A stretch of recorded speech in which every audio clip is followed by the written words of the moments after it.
sempre fazemos, vamos ler uma mensagem do Espírito Emmanuel, psicografia de Chico Xavier, contida no livro Pão Nosso. Vamos ver a mensagem, a de número 121, intitulada Muito Mundo. Uma fala de Jesus anotada por Lucas, capítulo 14, versículo 35. Nem presta para a terra, nem para o mundo, lança no fogo. Quem tem ouvidos para ouvir, usa. As colocações dele. Segundo deduzidos, Jesus emprestou significação ao mundo. Repetir, nesta passagem, reveste-se de valor essencial. Com a primeira, realizaremos a semeadura. Com a segunda, é possível fazer a adoração quando se faça necessário. Grande porção de atenienses, imitando a atitude dos fariseus antigos, foge ao primeiro encontro com as zonas estrificórias do próximo. Entretanto, tal se verifica porque bichas conhecem as expressões do depois. O Evangelho está cheio de lições nesse setor do conhecimento e do nascimento.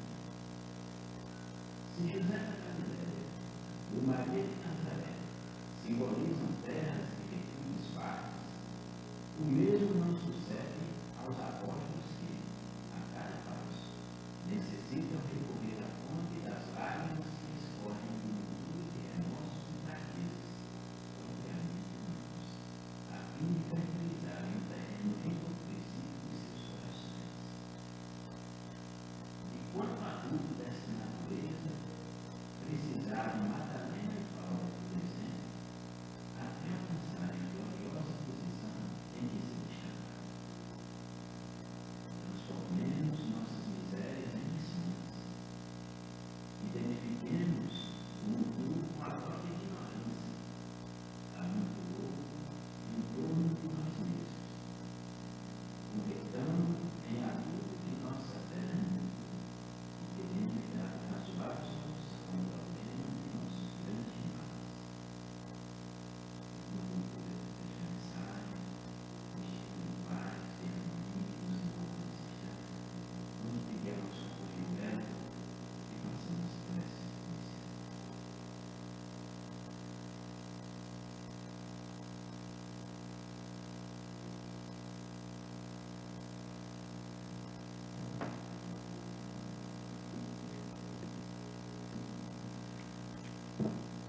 Fechemos nossos olhos, elevemos o nosso pensamento a Deus, nosso Pai, Jesus, nosso Mestre e irmão. Senhor, estamos aqui inicialmente para te agradecer. Agradecer por tudo e todas as concessões que nos foram feitas até hoje. Nada, Senhor, temos a reclamar. Porque nessa escola bendita, desde o primeiro dia de respiro nesta terra, estamos aprendendo, Senhor. Aprendendo a ser espíritos eternos. Caminhar com o nosso irmão em humanidade. Aprendendo a conviver. E assim, Senhor, com essa gratidão no nosso coração, com a certeza de que estás conosco diuturnamente através dos teus propósitos. E que nós estamos dispostos a aprender a cada dia, a cada momento, a cada segundo. Mas nesta noite, nós queremos te pedir que, por acréscimo de misericórdia, nos ajude para que possamos compreender a mensagem da noite de hoje e aumentar o nosso conhecimento para poder conhecer um pouco mais do teu Evangelho, dos teus ensinamentos e conseguirmos caminhar um pouco mais nas leis imutáveis de nosso Pai Celestial. E te pedimos ainda que a expositora da noite de hoje esteja inspirada através dos teus propósitos para que assim consiga trazer essa mensagem o mais limpo possível e que nós possamos captar com maestria e que a nossa memória guarde profundamente para usarmos no dia a dia, principalmente na hora mais atrasada. E que as tuas bênçãos de paz e de harmonia seja derramado sobre todos nós, hoje e sempre. Que assim seja.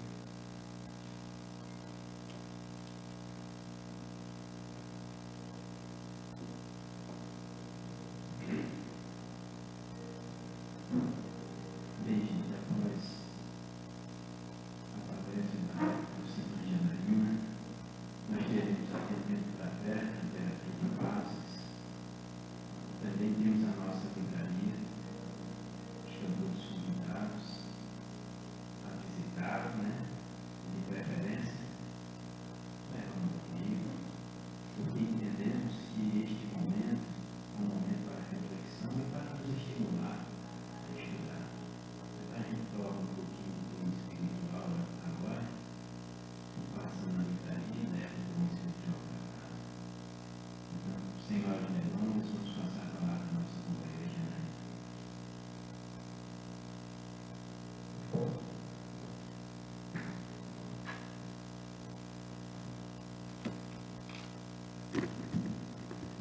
Boa noite a todos. Que a paz do Mestre Jesus continue nos abençoando nessa noite.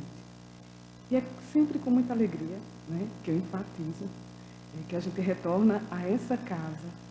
E também é sempre com muita alegria que a gente para e pensa que existem tantas casas espíritas espalhadas por Campina Grande e pelo Brasil inteiro, fazendo o trabalho silencioso de Jesus, nesse trabalho profundo, que é a colaboração que nós damos ao Mestre Jesus de trabalhar no processo de desobsessão do planeta Terra. Porque a gente parar para pensar que esse trabalho especializado que se encontra no Brasil, se encontra principalmente no Brasil. Existem em outros países também, mas no Brasil a gente encontra as casas espíritas trabalhando uma diversidade, trabalhando com a palestra, trabalhando com os trabalhos mediúnicos, trabalho de desobsessão, e toda atividade na casa espírita é sempre uma atividade também de educação para os nossos sentimentos e de educação para os sentimentos também dos irmãos espirituais, que necessitam, tanto quanto nós, aprender a amar acima de tudo. E aqui a gente está pensando nesse amor, a gente escolheu como tema trabalhar um pouco sobre Pedro. E Pedro, como todas, não só Jesus, a personalidade ímpar, mas Pedro, ele vai ser o grande líder do cristianismo nascente, da igreja primitiva. Se Paulo faz o trabalho de divulgação, mais adiante, Pedro, de fato, Cefas, é a pedra singular, e uma pedra diferente, uma pedra emocional.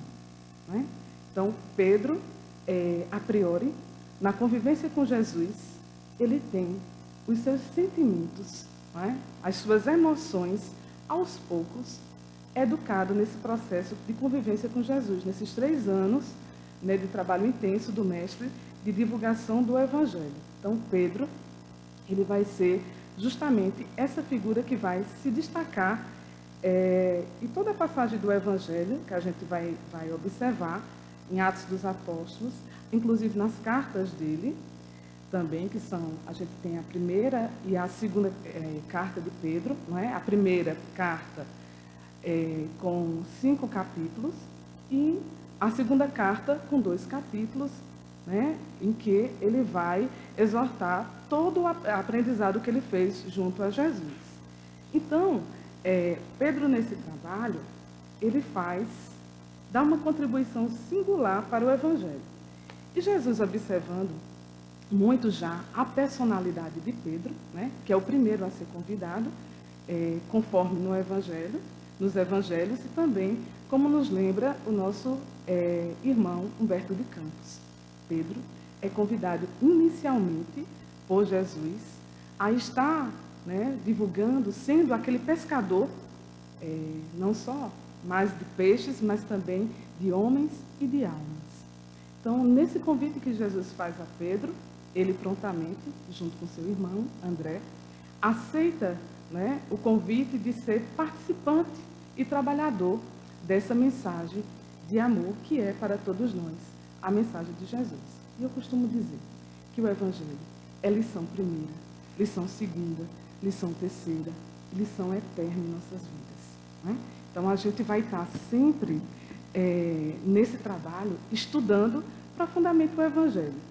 E mesmo com o advento da doutrina espírita, que a gente tem todo, vamos dizer assim, uma lupa de aumento nesses ensinamentos, porque a gente vai ter, como Jesus disse, que a gente não ficaria só, e ele mandaria um consolador, e esse consolador veio como terceira revelação, através dos espíritos e através do advento da doutrina espírita, né? E advento esse, que se fez, que se permitiu acontecer, obviamente, por essa sequência histórica, não é? A sequência, primeiramente, da primeira revelação com Moisés, a segunda revelação com Jesus, e a terceira revelação que se fez, o conjunto de espíritos organizados em nome de Jesus, que o projeto é dele, e nós somos convidados humildemente para trabalhar, não é?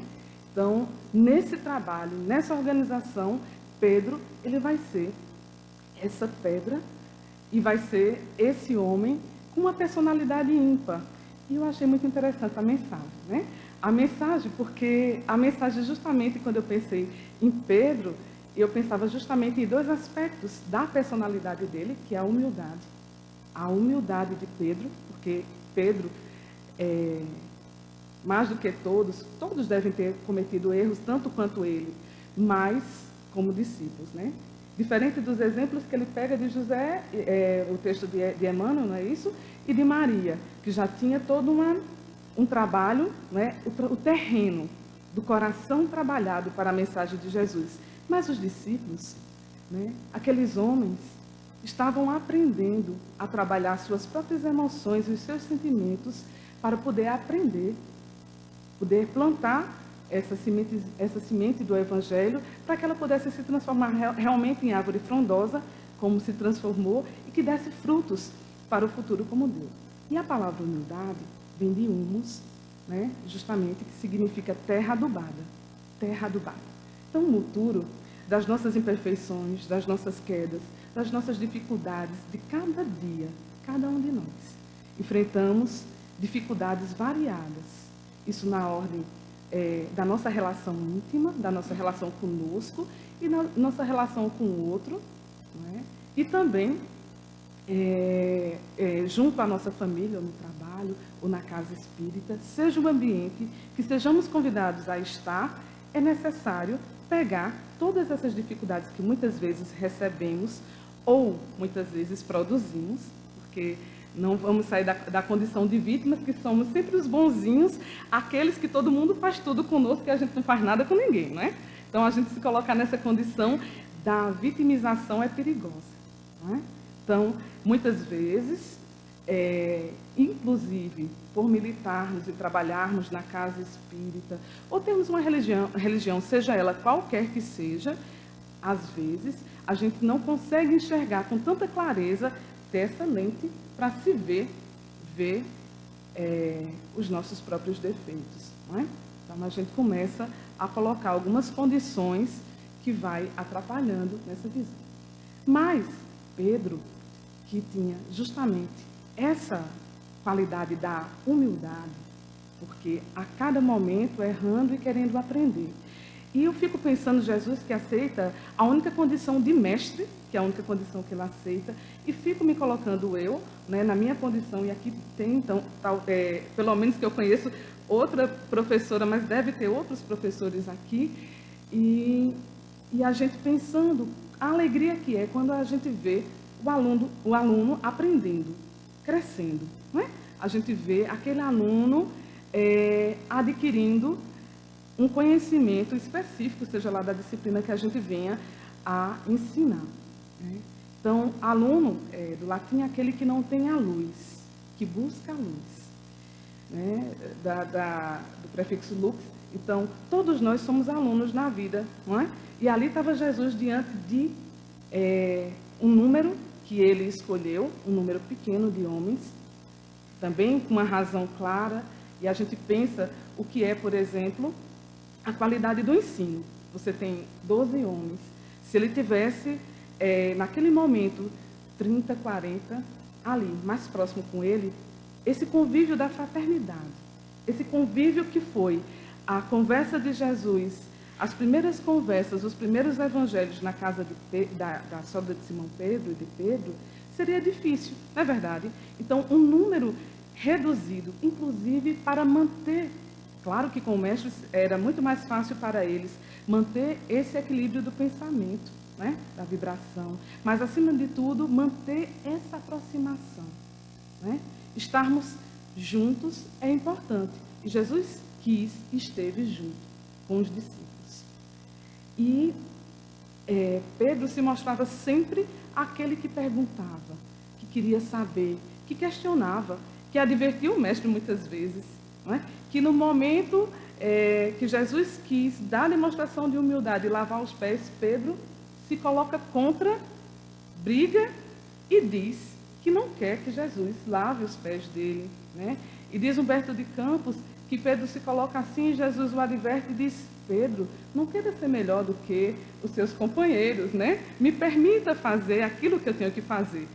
E Pedro, quando Jesus começa a lavar os pés dele, ele gosta tanto que diz: mestre, pode lavar minhas mãos e minha cabeça e os braços também? Então, sempre que possível, quando eu volto para essa passagem, eu acho engraçada, porque eu fico pensando na personalidade carismática, impulsiva, não é? Aquele homem com muitas emoções para serem trabalhadas. Ele era impulsivo, mas também com perfil de líder. Tinha todas as iniciativas. Quando a gente vai ler, pelo menos os 3 primeiros capítulos dos Atos dos Apóstolos, a gente vê que tudo está centralizado na figura de Pedro. Ele que escolhe Matias, que vai substituir Judas. Ele que tem a iniciativa de explicar para as pessoas no ato de Pentecostes que os discípulos começam coletivamente a ter os fenômenos mediúnicos, né, que a gente fica imaginando que foi aquele momento, aqueles homens juntos, numa demonstração coletiva pública da mediunidade. Não é?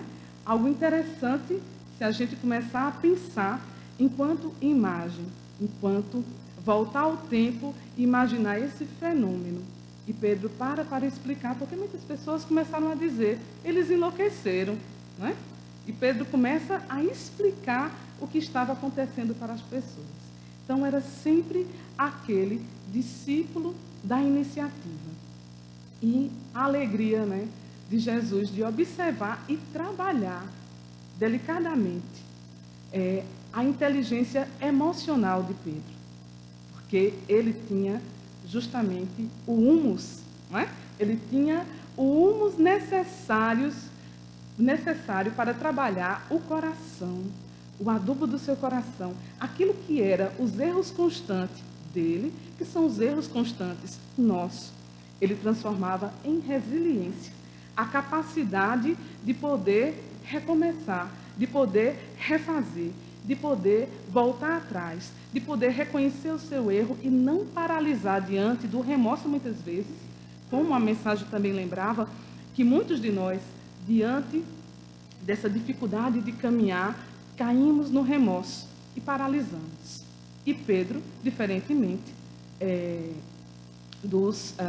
de muitos de nós, ele não paralisou. E conta Humberto de Campos, um dos textos chamado Perdão, que eu achei até interessante, inclusive, porque fazendo um levantamento do livro, são 30 capítulos, e mais ou menos, mais de 10 capítulos são histórias em que Pedro ele é protagonista, praticamente. Então, daí a gente vê a importância, né, recuperada por Humberto de Campos e também narrada no Evangelho sobre essa personalidade, esse personagem e esse discípulo de Jesus. Então, narra, né, Humberto de Campos que os discípulos foram até Nazaré para divulgar a mensagem de Jesus. E ao chegar lá, foram com muita expectativa, porque Nazaré, a terra de Maria, um povoado muito pequeno, não é? Então, eles criaram a expectativa de que a mensagem ali, ela surtiria um efeito diferente. E ao chegar na localidade, eles estranharam e se surpreenderam bastante, porque as informações sobre Jesus eram as piores possíveis, não é? Então, cada um tinha alguma queixa para fazer, porque não conheciam a mensagem de fato. Então, falavam mal sobre Jesus e eles não aceitaram isso, né? E Pedro foi o primeiro a se revoltar e queria partir para a briga e defender Jesus, defender no braço, né? Não só na palavra, não bastava na palavra, mas no braço também. E aí, Jesus, diante daquele momento que foi um momento hostil, né, de hostilização da sua mensagem, da presença dos discípulos, faz aquilo que é conveniente ser feito quando a gente é hostilizado. É se retirar em silêncio e solidão, para que a gente possa crescer espiritualmente. E Jesus pede para que todos se retirem, não é? E eles não aceitam. Mas Jesus, como é que pode? Em Nazaré. E cada um que tem uma queixa para fazer. E já estavam brigando entre eles, né? Porque um discordava do outro e Jesus tentando acalmar, tentando mostrar qual o caminho a seguir. Então Pedro faz a pergunta: mas como é que devemos proceder? Como é que devemos diante de tal fato, né? Eu estava tentando fazer a coisa adequada. Vem Felipe também faz um questionamento. Mas Jesus, a gente estava te defendendo. Aí Jesus diz, aí Pedro faz a pergunta: mas quantas vezes devemos perdoar de fato nosso irmão quando ele errar para conosco? E é quando Jesus, nesse momento, que é justamente a visita na sua própria terra, na terra de Maria, em que ele não tem a sua mensagem aceita, e principalmente pelos que são os mais velhos e também os mais jovens, e Jesus vai dar o ensinamento a Pedro, né? 70 vezes 7, e infinitas vezes, na verdade, traduzindo, né? Quantas vezes forem precisas. E a necessidade de se trabalhar, né, o perdão, nesse caso, em tantos outros casos que os discípulos puderam enfrentar. E é interessante a gente observar, porque quando a gente para pensar nas inteligências, né, a gente tem 8 inteligências múltiplas. A gente tem a sociedade de modo geral, e principalmente o Ocidente, e a gente pegando da filosofia de Sócrates, Platão, e pegando principalmente Aristóteles, que é quem vai dividir, que é quem vai pensar a gramática, a biologia, os termos, criar tudo que a gente tem de divisão. A gente tem, principalmente no Ocidente, essa valorização, hipervalorização da inteligência linguística e da inteligência matemática. E Jesus, à frente do seu tempo, já escolheu, né? De todos aqueles homens que estavam com ele pensou em valorizar pessoas que tinham outro tipo de inteligência, que só agora a sociedade e as escolas e as universidades tentam descrever e trabalhar com mais dedicação, que é justamente a inteligência espacial, que Pedro tinha tão bem por ser um pescador, essa inteligência de se movimentar, de andar, de ser líder, de saber exatamente estar nos lugares, não é? Conversar com o povo. A inteligência interpessoal, que apesar dessa energia que foi dosando aos poucos das suas emoções, mas Pedro, ele tinha o que a gente chama de carisma, não é? Era alguém carismático. E isso é essencial quando Jesus, ao se encontrar com Pedro, fala, né, que ele seria também pescador, não só de peixes, mas de homens, pensando justamente nessa condição que ele trazia em si. Não é? Então, pensar nessa inteligência intrapessoal, na relação com ele mesmo, que ele foi trabalhando, né, na inteligência interpessoal, na inteligência espacial, enfim, outras condições que a gente tem que entender que também são necessárias para serem desenvolvidas. E os mais letrados do Evangelho, que chegam para trabalhar, não conheceram Jesus pessoalmente, que foi Paulo e Lucas. não é? Paulo na condição de senhor da lei e Lucas na condição de médico, foram aqueles que tinham um conhecimento maior, esse conhecimento linguístico que tanto a sociedade valoriza, mas que Jesus inicialmente valorizou outro tipo de inteligência que era necessária para fazer esse trabalho da implantação do Evangelho no coração do homem. Então, é interessante a gente observar porque o mestre sabiamente olhava para o futuro e já conseguia encontrar naqueles homens exatamente o material, não é, necessário em cada um para a divulgação do reino de Deus no coração. No coração inicialmente, para depois no lar, nas casas, e de uma casa pequenina, não é? De uma casa pequenina na casa da sogra de Pedro para o mundo inteiro, como a gente tem hoje, o Evangelho sendo divulgado. Então, é muito interessante a gente parar para pensar a importância desse Evangelho, inclusive quando a gente pensa na divulgação da doutrina espírita e do trabalho, inclusive, que foi feito também com os discípulos, esse trabalho da mediunidade ali presente neles, e que é feito hoje com a doutrina espírita. E a gente tem, por exemplo, e agora me fugiu o nome do livro, daqui a pouco vem, no livro psicografado por Emmanuel, que ele vai falar justamente, que é um livro que conversa diretamente com o livro dos médiuns, e ele vai falar justamente da necessidade da gente trabalhar nesse momento, que com Allan Kardec a gente instaura o primeiro momento da doutrina, o momento mais científico, e no Brasil, com o desdobramento de toda a obra psicografada por Chico Xavier, a gente tem justamente esse momento mais afetivo, não desprezando a ciência, mas mais afetivo de se trabalhar o Evangelho também nos processos de atividades mediúnicas. Então, a gente tem, de todas as passagens, várias passagens do livro Boa Nova, eu escolhi uma especificamente para que a gente pudesse pensar sobre essa figura, não é, tão importante para nós nesse processo de fundamentação do cristianismo. E o capítulo é o capítulo 12, intitulado Amor e Renúncia, em que Pedro vinha conversando com Jesus, querendo entender, né, perguntando a Jesus por que Jesus tinha, em face dos seus ensinamentos, tinha transformado a água em vinho. E ele começa a perguntar a Jesus assim: Senhor, em face dos vossos ensinamentos, como deveríamos interpretar a vossa primeira manifestação, transformando a água em vinho nas bodas de Caná? Não se tratava de uma festa mundana? O vinho não iria cooperar para o desenvolvimento da embriaguez e da gula?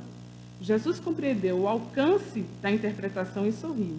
Simão, disse ele, conheces a alegria de servir a um amigo? Pedro respondeu, pelo que o mestre continuou. As bodas de Caná foram o símbolo de nossa união na terra. O vinho ali foi bem o da alegria, com com que desejo selar a existência do reino de Deus nos corações. Estou com os meus amigos e amo-os a todos, os afetos da alma. Simão, são laços misteriosos que nos conduzem a Deus. Saibamos santificar a nossa afeição, proporcionando aos nossos amigos o máximo de alegria. Seja o nosso coração uma sala iluminada, onde eles se sintam tranquilos e ditosos. Tenhamos sempre júbilos novos que os reconfortem. Nunca contaminemos a fonte da simpatia com a sombra dos pesares. As mais belas horas da vida são aquelas que empregamos em amá-los, enriquecendo-lhes as satisfações íntimas.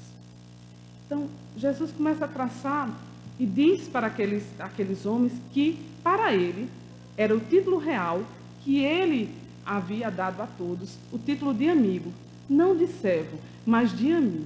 E como é bom a gente receber esse título de amigo. né? Eu tenho certeza aqui que se eu pedisse a cada um de vocês para fazer um exercício e lembrar dos amigos de infância aqui, presente, vocês pararem um pouquinho para lembrar desses amigos, aqueles que tiveram nas horas mais difíceis, né, da vida de cada um, ou nos momentos também bons, porque com os amigos também a gente divide as horas boas, não só as horas difíceis, não é? Então, a importância desse momento, a importância disso. E Jesus vai mostrando para Simão essa importância desse momento. E eu recordo que recentemente, né, meu pai desencarnou faz 2 meses. E eu recebi algumas visitas em minha casa, muitas das visitas espíritas, mas eu recebi a visita de um grande amigo que é pastor. E ele sabe que eu sou espírita, a gente pagou algumas disciplinas no mestrado juntos, e que me chamou a atenção porque de todos os amigos, ele foi aquele que me trouxe o Evangelho, né? Com aquela força do Evangelho, e ele me disse algo muito significativo. Ele disse assim, hoje, minha irmã, na era das tecnologias, é muito comum encontrar os pastores que tentam, como é que eles falam? Tem um termo específico, né? Que tentam, bem típico da igreja, agora me fugiu esse termo, que tentam pastorear mesmo, é o termo pastorear, né? Através das redes sociais. Mas eu não desprezo justamente a presença de estar ao lado, de estar no lar, como fazia Jesus, e de andar com o Evangelho, e poder fazer essa leitura. E foi muito interessante porque a gente orou junto, chorou junto, e eu fiquei com aquela lição daquele irmão, né, que em alguns momentos a gente também já passou alguns momentos assim de oração muito inusitado na universidade. Ele disse: Janaína, venha cá, vem orar comigo. Uma pessoa me pediu uma oração, eu digo: mas agora assim vamos. Então, venha cá, me ajude aqui. Bem interessante. Ele é uma figura muito carismática. Aí, resultado. Então, aquela figura, aquela pessoa que chega trazendo a força do Evangelho, porque o Evangelho, ele tem uma linguagem, realmente, que é a linguagem do amor, que é a linguagem de todas as línguas, que é a linguagem que a gente realmente precisa, não é? A linguagem do amor. Então, nesse trabalho que Jesus faz e que continua, né, ilustrando com esse amigo, como Jesus estava fazendo lá com Pedro, Jesus continua conversando e mostrando para Pedro a importância desse momento e vai finalizar chamando a atenção, né, chamando a atenção para Pedro, dizendo, inclusive, que aquele vinho poderia mais adiante se transformar. Aquele vinho, né, que Divaldo até faz uma observação sobre o vinho, ele até diz o seguinte: Divaldo, eu não acredito, ele diz assim, eu não acredito que era vinho de fato, né? Divaldo, ele faz em comentários ele diz, né, para a época, acredito que deveria ser, né, algo, uma água, até Divaldo coloca assim, a água, quando a gente fluidifica, e às vezes ela fica realmente com um gosto diferente, né? Altera, muitas pessoas percebem a alteração da água fluidificada. E ele diz, acredito que Jesus possa também ter feito isso, alterado ele na interpretação dele, e eu recorrendo à interpretação de Divaldo, ou seja, a interpretação dele que eu estou fazendo uso agora, né, nada que seja comprovado. Mas eu achei interessante quando ele fez essa colocação. E Jesus vai dizer que mais adiante, aquele vinho poderia se transformar em vinagre, como de fato se transformou. Como de fato se transformou no momento lá da crucificação. Como de fato se transformou. Mas o mais importante era justamente não fazer nada para alguém. Isso a gente já sabe, obviamente, a lição de cor que todos nós já sabemos, esperando a recompensa, jamais, né? Ninguém, mas Jesus, porque no ato de fazer algo por alguém e por um amigo, você já está recebendo, de fato, você já está recebendo. Não precisa mais ter o retorno de nada, porque é o fato de sentir, de ter o sentimento, o amor, que você vai ter já recebido toda a gratificação, né? Então, Jesus, em todo tempo, chamando a atenção de Simão, que questionava. E mais adiante tem uma passagem muito interessante que ele vai, a sogra dele chega e diz, mas Simão, como é que pode? A gente numa casa tão humilde, Jesus ele tem tantos poderes, não é? Você é um pescador, a gente aqui com essa casa, dava para você pedir a Jesus, que é um mestre, assim, para que ele pudesse ajudar a gente de alguma forma a melhorar a nossa condição de vida. Ela só falta dizer exatamente isso, melhorar a nossa condição de vida. E Pedro vai com toda estratégia conversar com o mestre, né? Vai com muita estratégia. E chega próximo de Jesus, mestre, olhe, você veja como é que Deus com toda a bondade, o Deus que você nos ensina através do Evangelho, pode distribuir os bens de forma tão diferente. Tão diferente. Como é que pode, assim, por exemplo, aí ele lembra de Joana de Cusa, né? Joana de Cusa tem tantas servas em casa e minha esposa tem que trabalhar tanto. Pedro é muito, eu acho ele muito, né, singular. Aí Jesus entendendo, né, o pedido, né, a conversa de Pedro, ele vai acrescentando, né, vai citando outras passagens. Eu por exemplo, sou pescador. E tem um momento que ele até pergunta a Jesus assim, o que é que a gente vai ganhar tendo deixado, né, as nossas profissões, né, o que é que a gente vai ganhar em troca, é quase isso que ele diz, mas em troca disso. E aí, Jesus entendendo, vai falar para Simão, de uma forma muito sábia, né, como sempre o mestre, vai falar para ele justamente de que cada um traz, né, a sua necessidade. E a vida vai responder de acordo com a necessidade de cada um. Ele vai explicar. Joana de Cusa, por exemplo, tem um trabalho não só de, como você está vendo, administrar o dinheiro, mas educar aquelas jovens que moram na casa dela. Teria você a mesma disponibilidade e a mesma condição de fazer e realizar essa educação que ela realiza? Não é? Sua esposa, porventura, poderia realizar, né, ter esse desvelo de cuidar, não só de dar o material para aquelas pessoas que estão servindo a sua casa, mas ela também está levando a palavra e educando.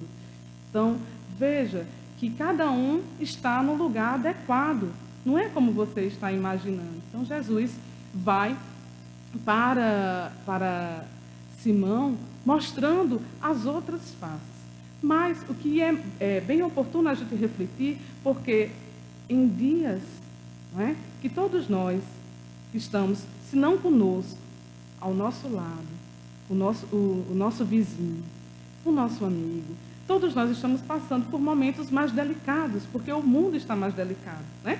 Eu particularmente digo a vocês, eu radicalizei um pouco, faz 2 meses que eu não assisto jornal, e fora das redes sociais, para poder realmente me concentrar nas coisas que eu estou fazendo. Dê um tempo, eu vou ficar aqui me dedicando realmente, porque chega um momento que a gente precisa redobrar realmente a oração. Aí eu fiz um jejum. O meu jejum foi diferente, foi dar um tempo nas redes sociais e na questão dos jornais. E aí a gente falava com um amigo aqui, justamente isso, e fazendo um adendo aqui em relação a tudo que a gente está falando sobre Pedro, a relação de Jesus com seus amigos, a relação de Pedro com o Evangelho e com a sua dinâmica e com sua liderança, que ele exerceu tão bem, não é?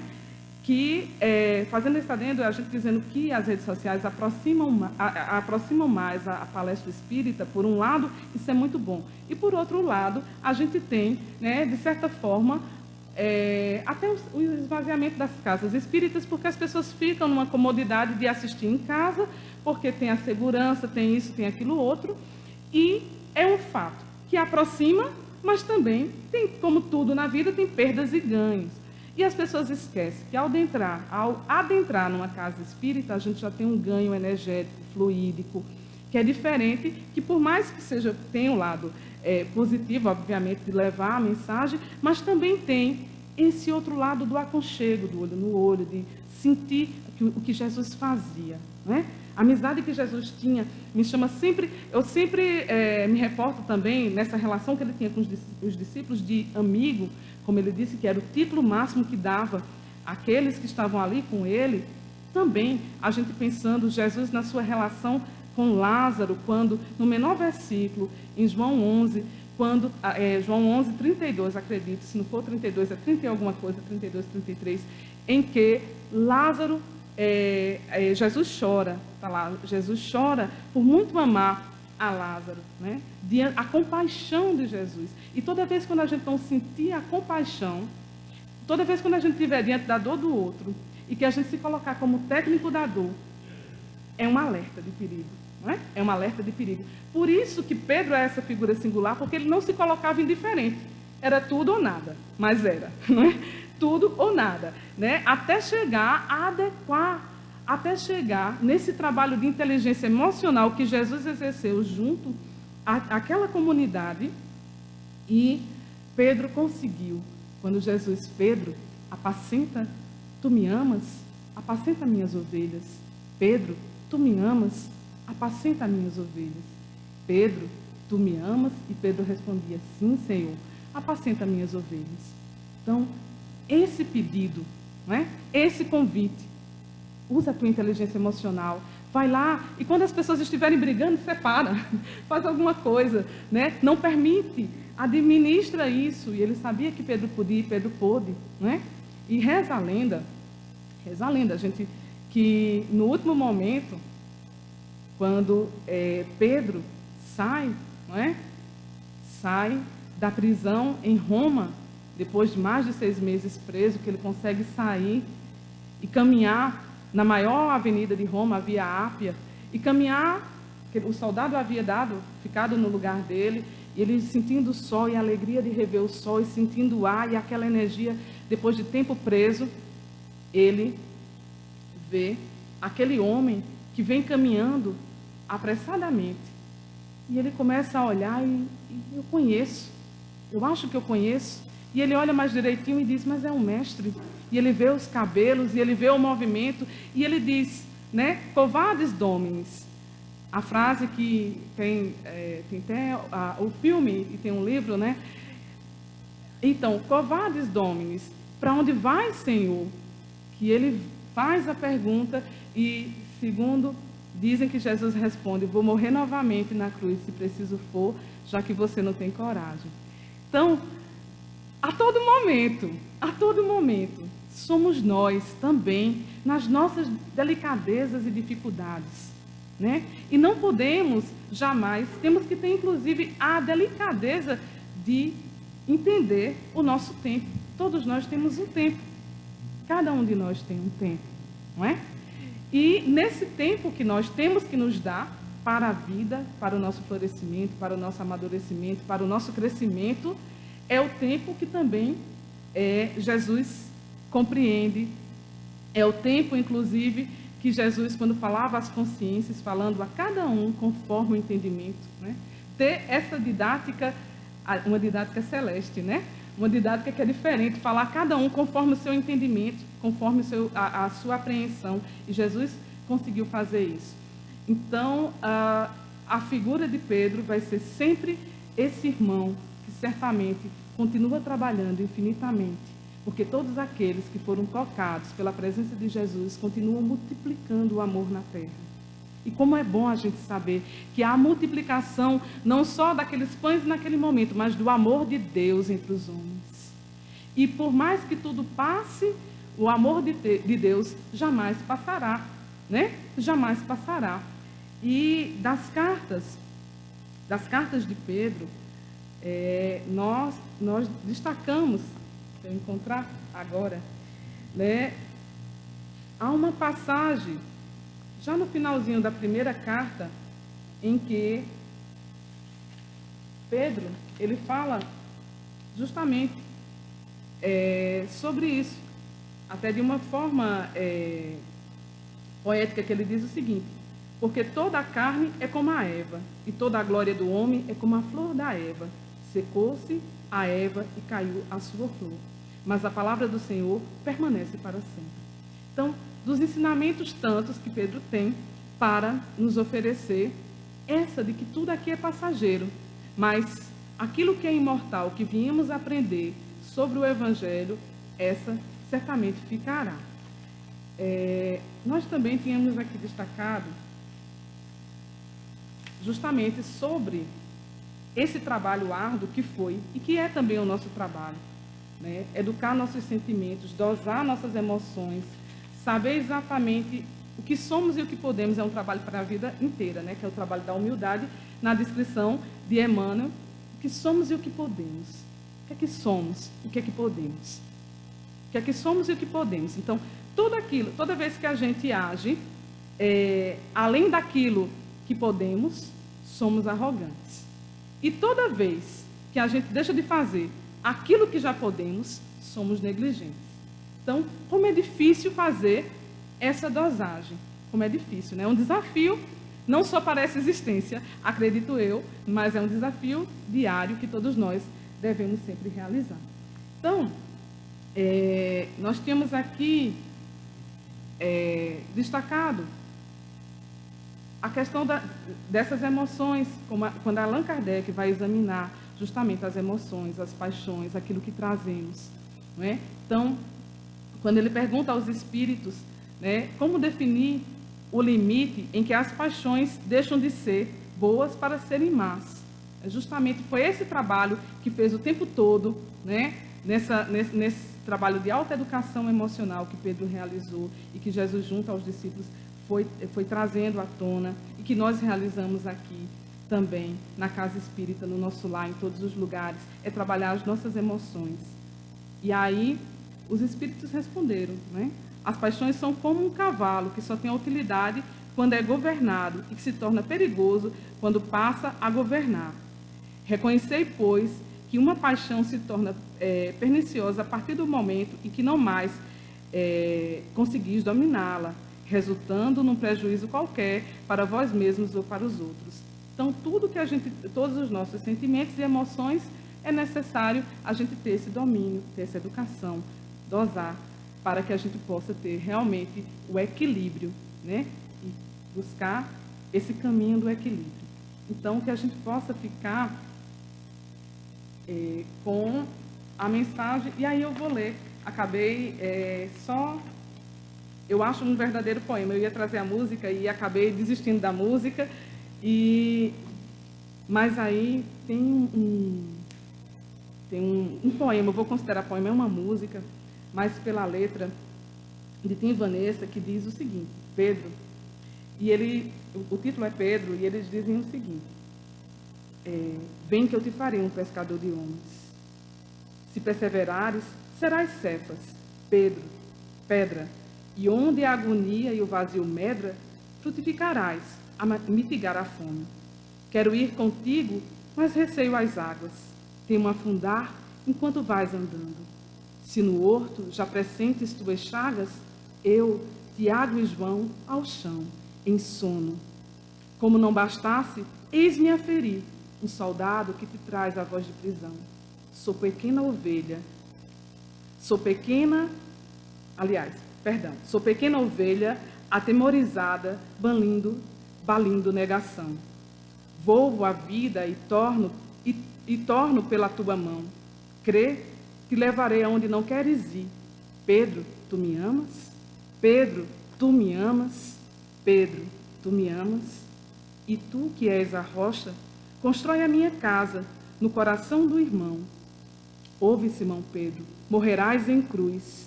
Não, eu não mereço essa distinção. Se depois do mestre, martírios são troféus, e as mãos que ele tocou e os pés que ele lavou apontarão os céus. Então, que a gente possa refletir sobre esse discípulo que também era bem amado por Jesus.